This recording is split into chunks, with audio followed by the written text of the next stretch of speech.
Pernahkah kau bertanya dalam diam, mengapa justru mereka yang berhati lembut, yang sering tersakiti? Mengapa dunia ini seakan memberi ruang lebih luas bagi yang licik, namun menyesakkan napas mereka yang tulus? Ini bukan sekadar pertanyaan. Ini adalah jeritan sunyi dari jiwa-jiwa yang mencoba tetap baik, meski dunia tak memihak. Hari ini, mari kita berjalan bersama dalam renungan ini. Sebuah pencarian makna, mengapa orang baik sering disakiti, dunia tidak selalu lunak pada kebaikan. Seorang ibu jujur ditipu anaknya, seorang guru yang berdedikasi difitnah muridnya, seorang teman yang setia justru ditinggalkan saat paling membutuhkan. Apakah kebaikan lemah? Atau justru dunia sedang buta? Filsuf Yunani kuno, Epikurus, pernah mempertanyakan, jika Tuhan baik, mengapa kejahatan ada? Jika Dia bisa mencegahnya, mengapa Dia diam?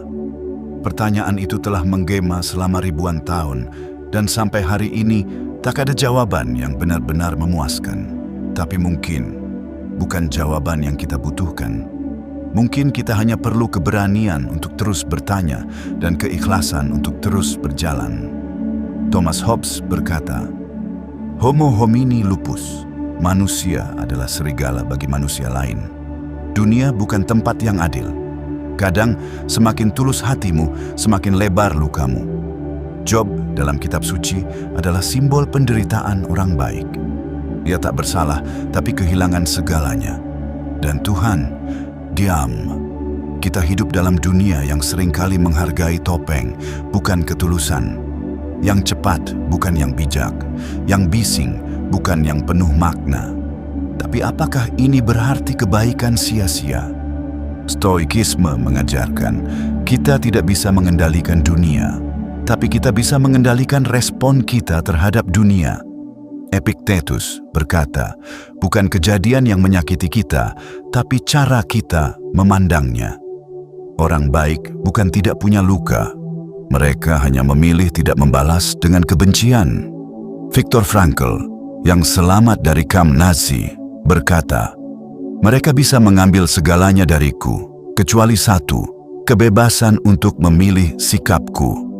Kesabaran bukan kelemahan, ia adalah kekuatan diam yang tak pernah mencari panggung, tapi justru menjadi fondasi jiwa. Kebaikan sejati tak butuh pengakuan, ia lahir dari kesadaran, bukan pamrih.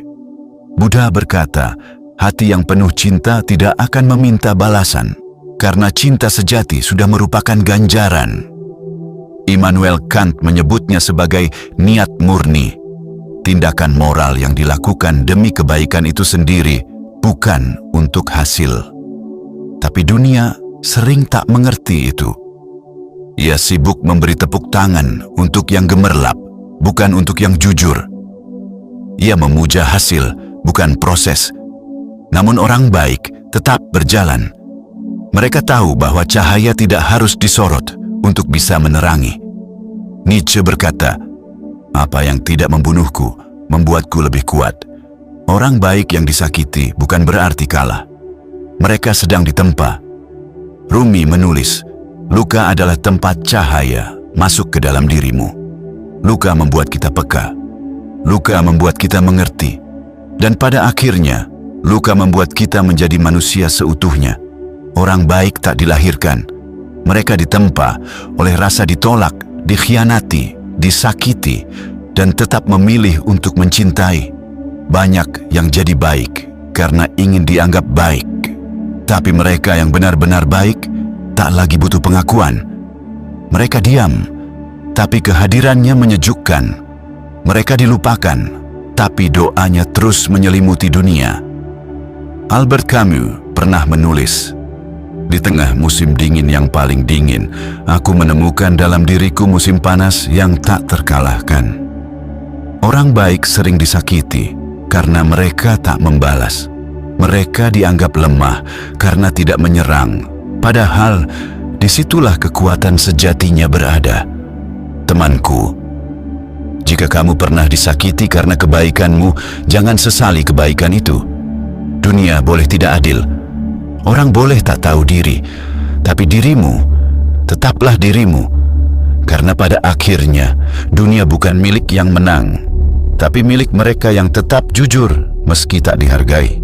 Dan ingatlah, Tuhan tidak buta. Ia hanya menunggu waktu yang tepat.